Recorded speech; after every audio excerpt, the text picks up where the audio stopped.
भाइयों और बहनों, हमारे प्यारे कार्यकर्ता, प्रेस के हमारे मित्रों, आप सबका यहां दिल से बहुत बहुत स्वागत, नमस्कार।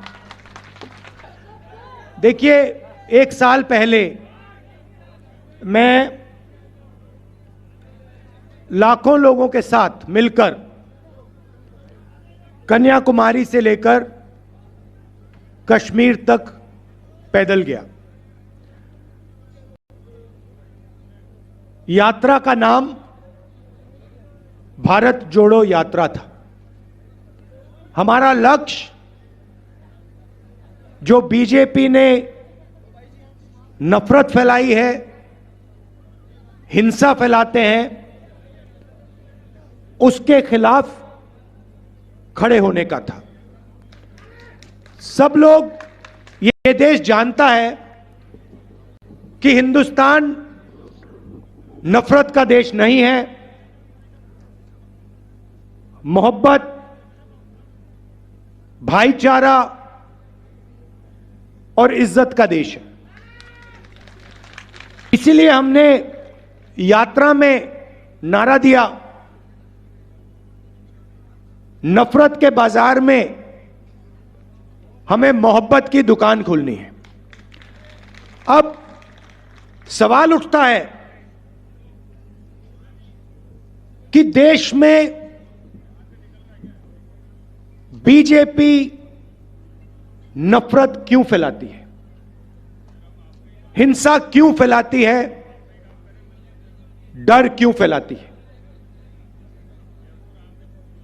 भाइयों और बहनों, मैं आपको आज भाषण में दो बातें बताना चाहता हूं। नफरत का कारण बेरोजगारी और महंगाई है। बीजेपी का सिस्टम आपका ध्यान बेरोजगारी और महंगाई से हटाने के लिए नफरत पे ले जाता है। बीजेपी का लक्ष्य, आरएसएस का लक्ष्य कि हिंदुस्तान के गरीब लोगों को, मजदूरों को, किसानों को, छोटे व्यापारियों को, आदिवासियों को, दलितों को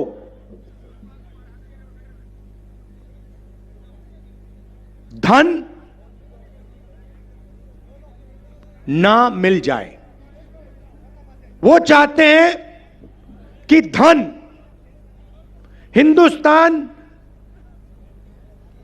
सोने की चिड़िया है, वो चाहते हैं कि इस सोने की चिड़िया का पूरा धन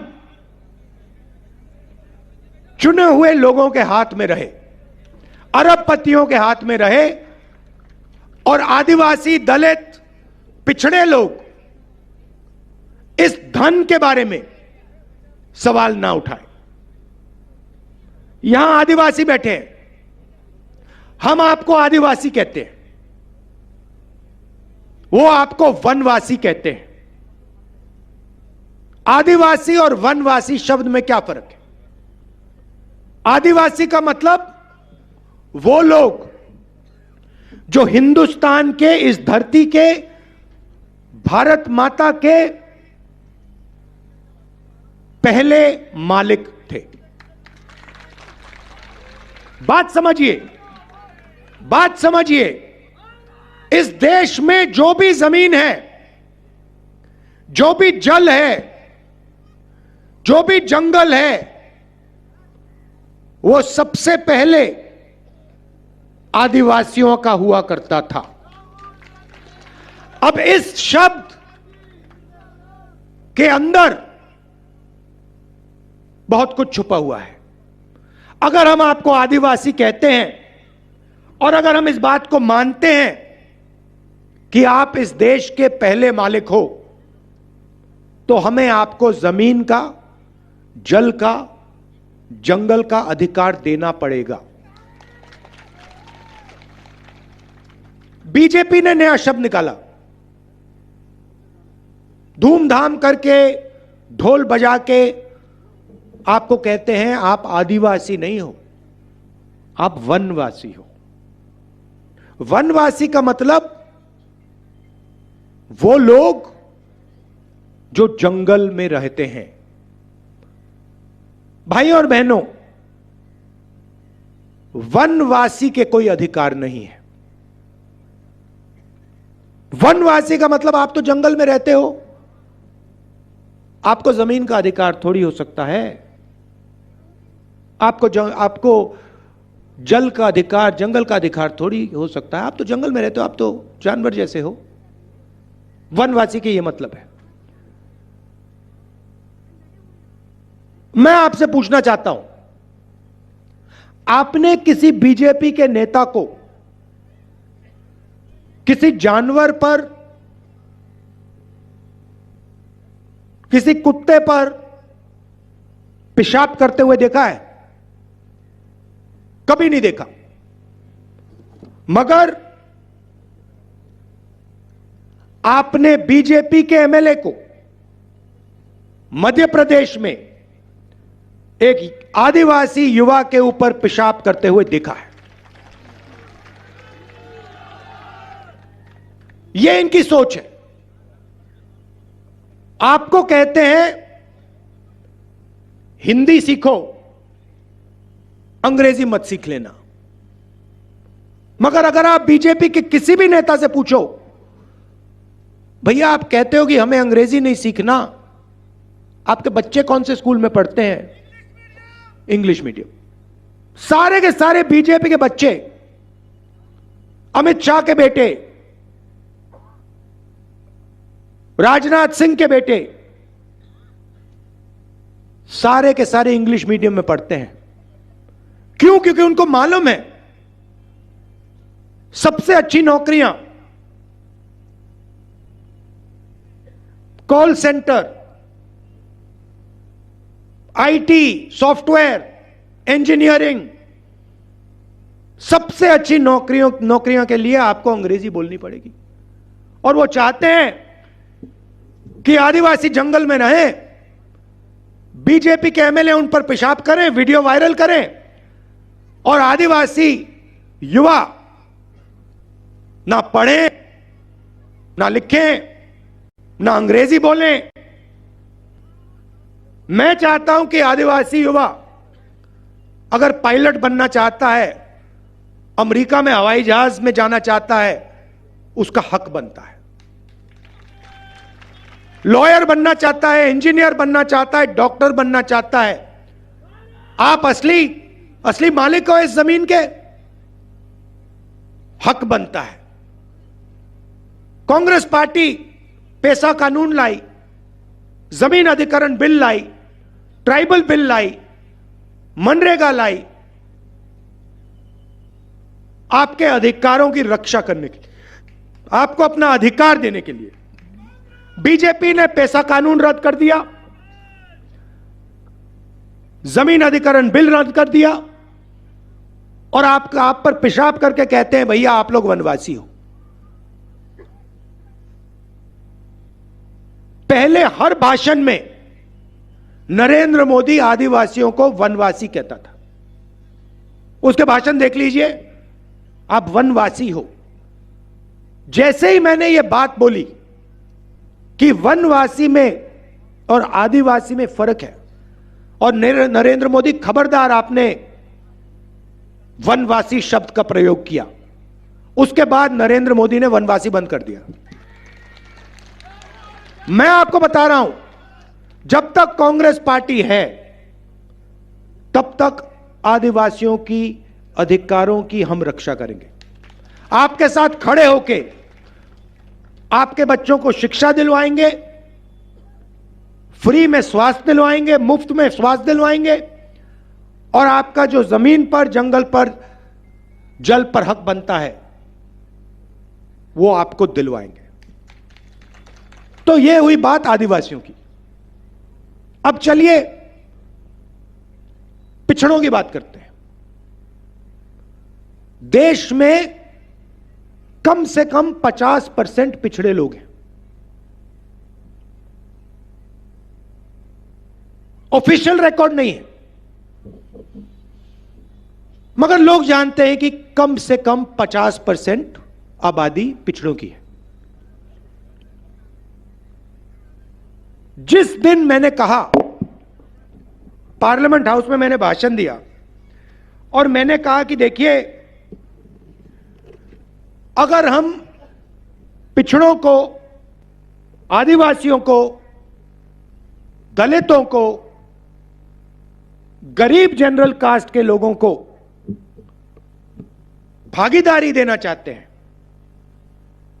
देश में अधिकार देना चाहते हैं, तो हमें दो चीजें पहले पता लगानी पड़ेंगी। सबसे पहले, किसकी कितनी आबादी है, आदिवासी कितने, दलित कितने, ओबीसी कितने, जनरल कास्ट के लोग कितने। सबसे पहले जाति जनगणना की जरूरत है। अगर हम अधिकार की बात कर रहे हैं, भागीदारी की बात कर रहे हैं, तो कितने लोग कौन सी जात के, कौन से समाज के हैं, वो तो पता लगाना ही पड़ेगा। इसको हम जाति जनगणना कहते हैं। और दूसरा सवाल, हिंदुस्तान का जो धन है, सोने की चिड़िया का धन है, उसका कितना भाग आदिवासियों के पास है, कितना जनरल कास्ट के पास, कितना ओबीसी के पास, कितना दलितों के पास, यह पता लगाना पड़ेगा। इसके बिना देश आगे जा ही नहीं सकता। इसके बिना भागीदारी की बात करना बिल्कुल खोखला है।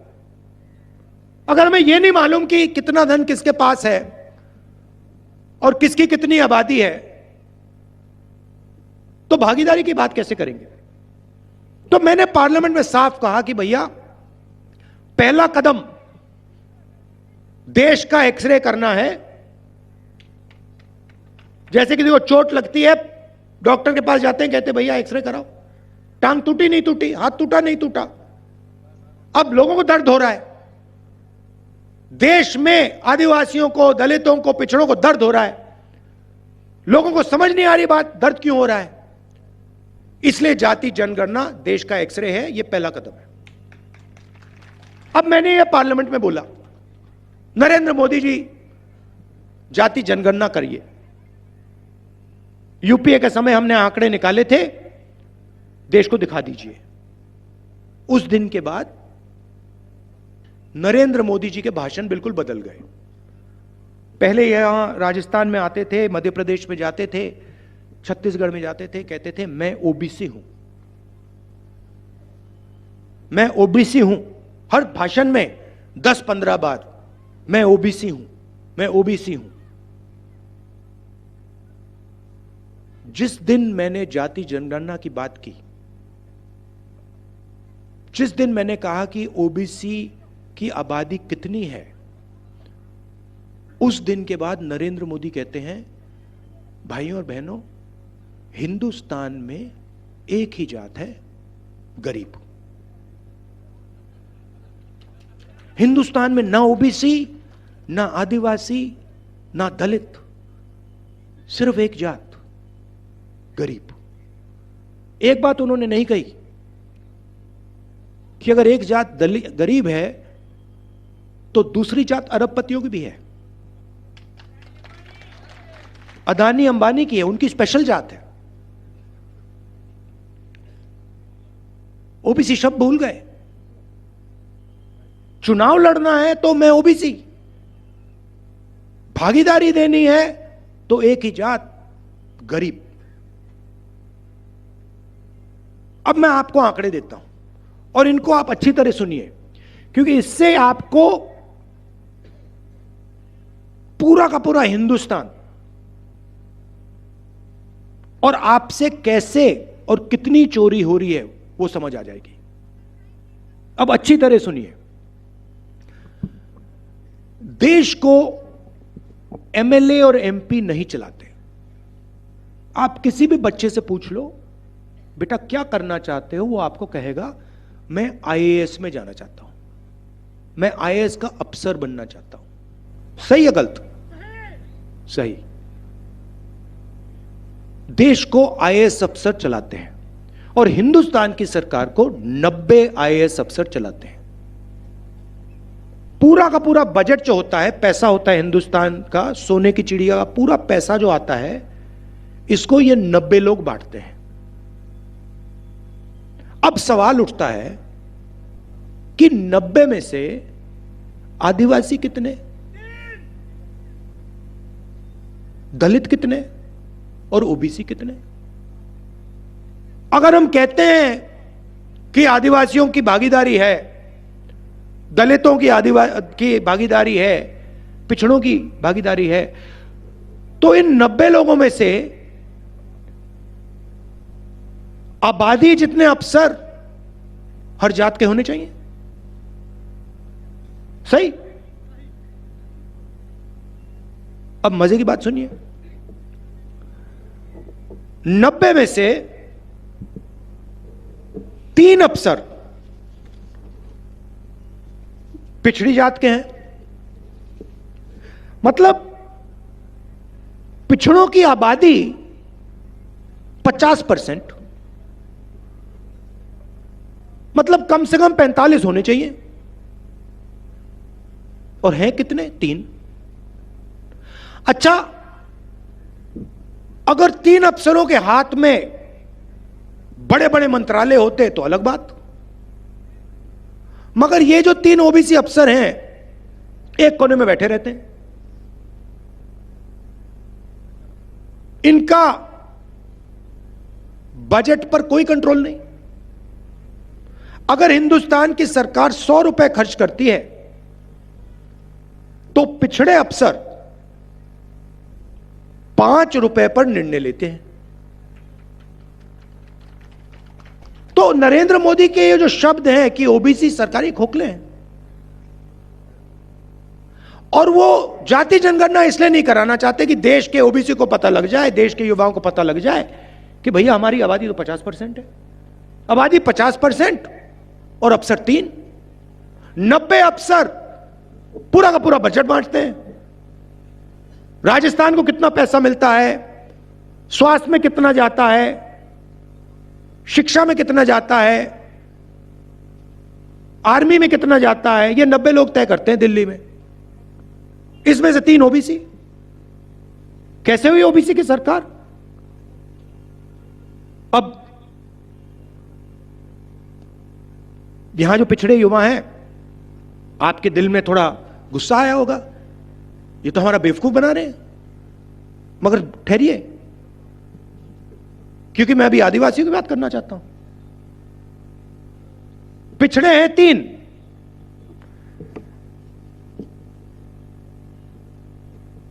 आदिवासी भी 3,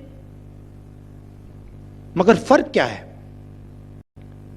जहां 100 रुपए में से पिछड़े 5 रुपए का निर्णय लेते हैं, 100 रुपए में से हमारे आदिवासी भाई बहन 10 पैसे का निर्णय लेते हैं।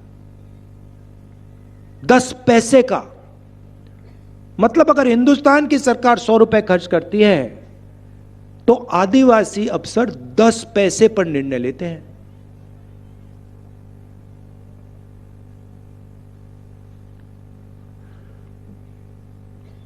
उनके स्कीम की बात करता हूं, नरेंद्र मोदी की स्कीम की बात करता हूं। फसल बीमा योजना। फसल बीमा योजना में क्या है, मैं साफ समझा देता हूं आपको। पैसा आता है जीएसटी से। आदिवासी भाई, दलित भाई, पिछड़े लोग, गरीब, जनरल कास्ट के लोग 1 लीटर पेट्रोल खरीदते हैं, उतनी ही जीएसटी देते हैं जितनी अदानी देता है। अदानी अरबपति, मगर अगर अदानी 1 लीटर पेट्रोल खरीदे और हिंदुस्तान का सबसे गरीब व्यक्ति 1 लीटर पेट्रोल खरीदे तो जीएसटी एक जैसी जाती है। आप शर्ट पहने हो, सफेद शर्ट पहने हो, अगर अदानी जी ये शर्ट खरीदे और अगर आप ये शर्ट खरीदो, जीएसटी एक जैसी जाएगी। वो अरबपति है, जीएसटी एक। तो जीएसटी से पैसा आता है, किसका पैसा है? 50% पिछड़ों का,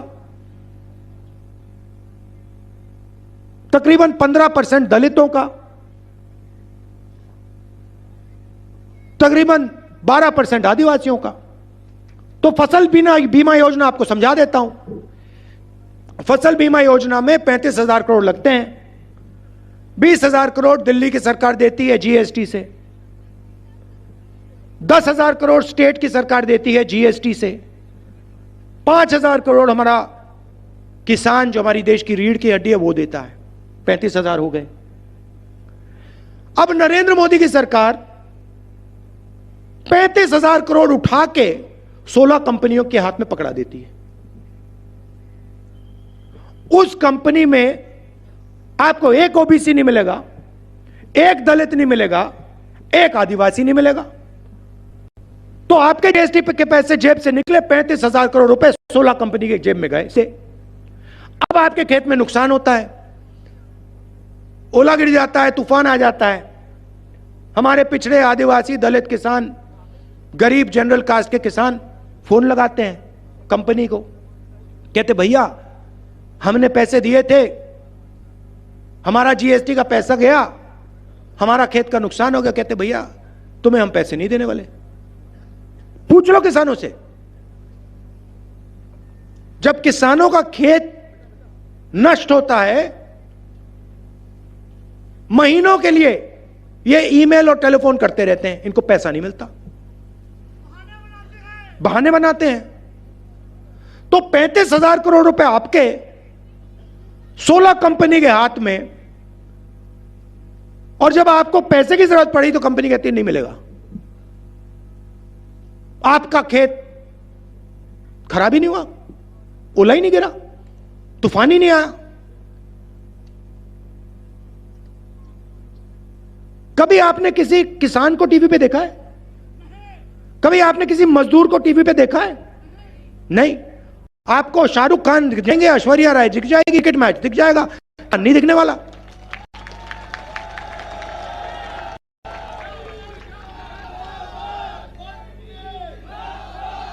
उधर मजदूर फंसे हुए हैं उत्तराखंड में,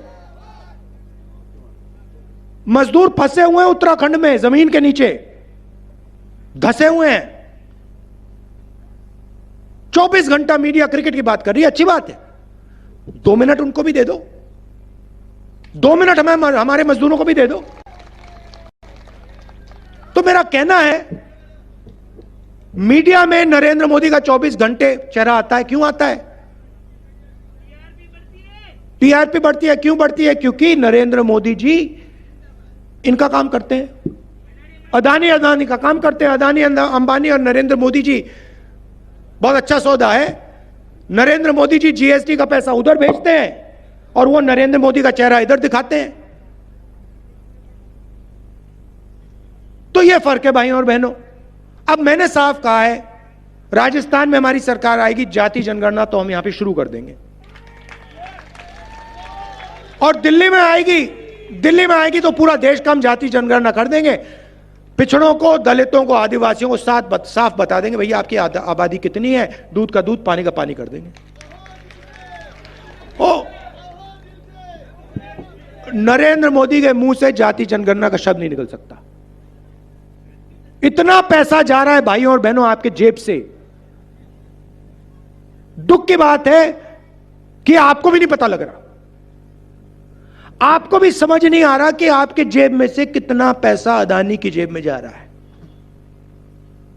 आपको दर्द हो रहा है, आपको दुख हो रहा है, आपके बच्चे बेरोजगार हैं, मगर आप कारण नहीं देख पा रहे हो। आप यह नहीं देख पा रहे हो कि आपकी जेब में से पैसा, जब आप पेट्रोल खरीदते हो, जब आप शर्ट खरीदते हो, जब आप पैंट खरीदते हो, जब आप ढाबे में खाना खाते हो, आपकी जेब में से पैसा जा रहा है, सीधा ट्रांसफर हो रहा है अदानी की जेब में। तो 2 तरीकों की सरकार होती है भाई और बहनों।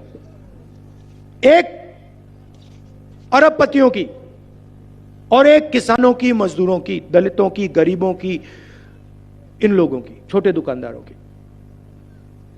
नरेंद्र मोदी जी ने आपसे कहा 15 लाख रुपए बैंक अकाउंट में लग जाएगा, लग गया। कोविड आया, सॉरी कोरोना, नरेंद्र मोदी जी ने आपको नचा दिया, सबको नचा दिया। चलो भैया थाली बजाओ, भाई थाली बजाओ, थाली बजाओ। कोविड फैल रहा है। कोविड, ठहर जाओ भैया, कोविड फैलता कैसे है? जब लोग एक दूसरे के पास आते हैं। नरेंद्र मोदी जी ने भीड़ में थाली बजवा दी, कोरोना को फैला रहे हैं, पूरा देश थाली बजा रहा है वहां पे, टीवी पे। दूसरी तरफ नरेंद्र मोदी जी कहते हैं ठीक है भैया, थाली ने नहीं काम किया, बहुत सारे लोग मर गए, चलो मोबाइल फोन की लाइट जलाओ। सच्चाई है, आप हंस रहे हो, सच्चाई है। मतलब ड्रामा है। आपका ध्यान कभी उधर जाएगा, कभी इधर जाएगा। जेब कतरा क्या करता है? जेब कतरा भैया पहले आपका ध्यान उधर करता है, भैया उधर देख, वो आपका ध्यान उधर करता है, दूसरी साइड से बंदा आके जेब काट देता है। तो नरेंद्र मोदी जी का काम आपका ध्यान इधर उधर करने का है, पीछे से अदानी जेब काट देता है। टीम है। आप लोग क्या करते हो भैया? आपको कहते हैं भैया हिंदू मुस्लिम, हिंदू मुस्लिम, आप कहते हैं हिंदू मुस्लिम, पीछे से अदानी ने जेब काट ली। आपको कहते हैं देखो ऐश्वर्या राय नाच रही है, पीछे से जेब काट दी। कहते देखो भैया क्रिकेट चल रहा है, पीछे से जेब काट दी। वो देखो भैया शाहरुख डांस कर रहा है, वो जेब काट दी। ये हो रहा है। मैं आपको बता रहा हूं, पैसा आपका है, उस पर हक आपका बनता है। एकत्रित हो लो, एक साथ खड़े हो लो, सारा का सारा पैसा मिल जाएगा। अब देखिए राजस्थान में आप में से जितने भी लोग बीमार हुए, यहां पे भीड़ में किसी को दिल की बीमारी हुई होगी, किसी को कैंसर होगा, किसी का हाथ टूटा होगा, पैर टूटा होगा, डायबिटीज होगी। इस भीड़ में आप में से किसी व्यक्ति ने इलाज के लिए 1 रुपया दिया? फ्री। 25 लाख रुपए दवाई फ्री, फ्रैक्चर हुआ फ्री, दिल में बीमारी हुई स्टेंट लगानी है फ्री, कैंसर हुआ इलाज फ्री।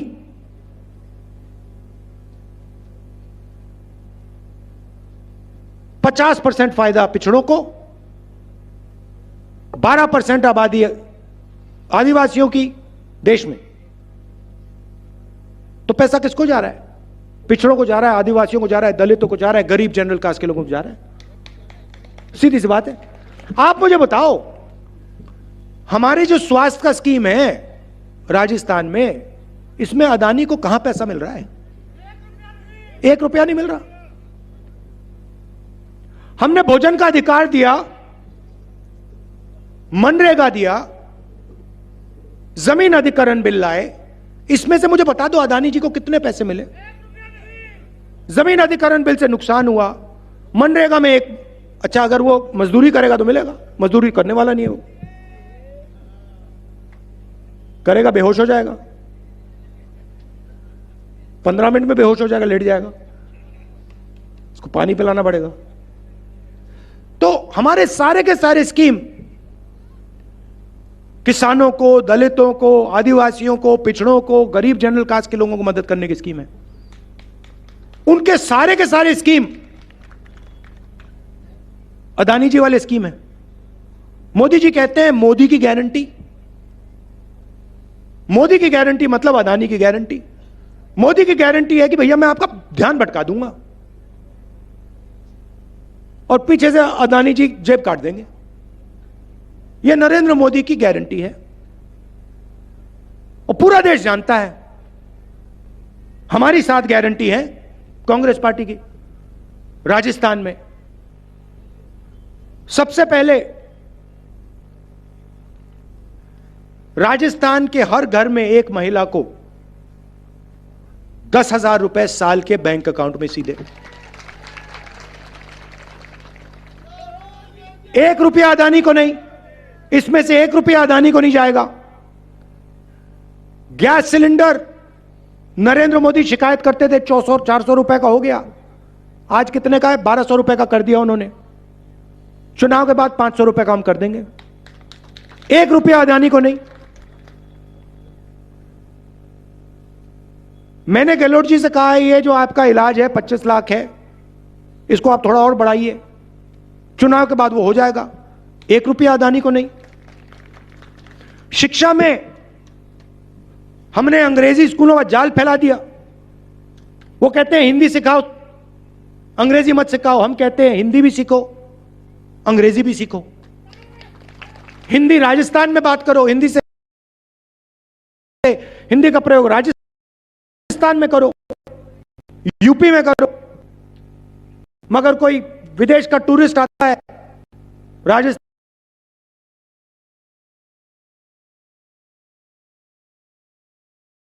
में, तो उसमें उससे अंग्रेजी से बात करो।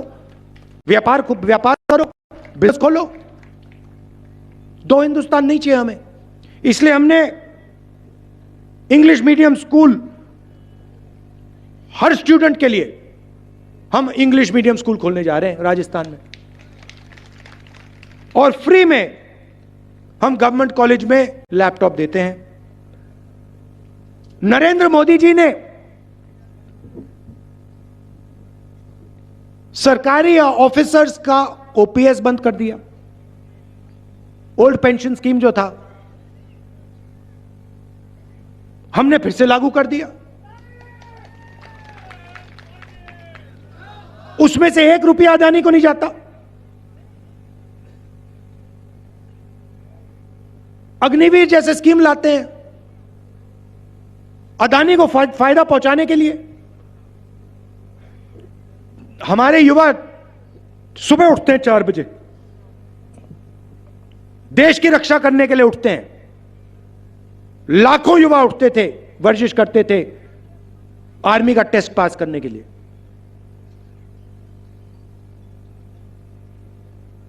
सारा बंद कर दिया। क्यों बंद किया? अदानी को जितने हथियार बेचने हो वो सही है, पूरा का पूरा डिफेंस सेक्टर अदानी के हाथ में, वो सही है। मगर अगर हमारे पिछड़े युवा, दलित युवा, आदिवासी युवा देश की रक्षा करना चाहते हैं तो वो अलाउ नहीं है, वो नहीं हो सकता। हम तो अग्निवीर स्कीम चलाएंगे। हर भाषण में नरेंद्र मोदी कहते हैं अग्निवीर का फायदा है। क्या फायदा है? नुकसान है। गरीब युवाओं का नुकसान है, अदानी का फायदा है। तो हर स्कीम में वो अरबपतियों की मदद करते हैं, हर स्कीम में हम गरीबों की, किसानों की, मजदूरों की मदद करते हैं। ये फर्क है। अब याद रखिए, हमने जो भी किया है, बीजेपी की सरकार आई वो सारा का सारा उठा के ले जाएंगे। 25 लाख रुपए जो आपका स्वास्थ्य में हम देते हैं वो सारा अदानी को जाएगा। ओपीएस स्कीम गायब हो जाएगा, अंग्रेजी स्कूल बंद हो जाएंगे, किसान का कर्जा माफ नहीं होगा, सारा का सारा फायदा 2-3 लोगों को जाएगा। निर्णय आपको लेना है। कांग्रेस पार्टी को जिताइए। गरीबों की, पिछड़ों की, दलितों की, आदिवासियों की, गरीब लोगों की सरकार बनाइए, छोटे दुकानदारों की सरकार बनाइए। आप सब आए, इतने प्यार से आपने मेरी बात सुनी, दिल से आपका धन्यवाद करता हूं। नमस्कार, जय हिंद।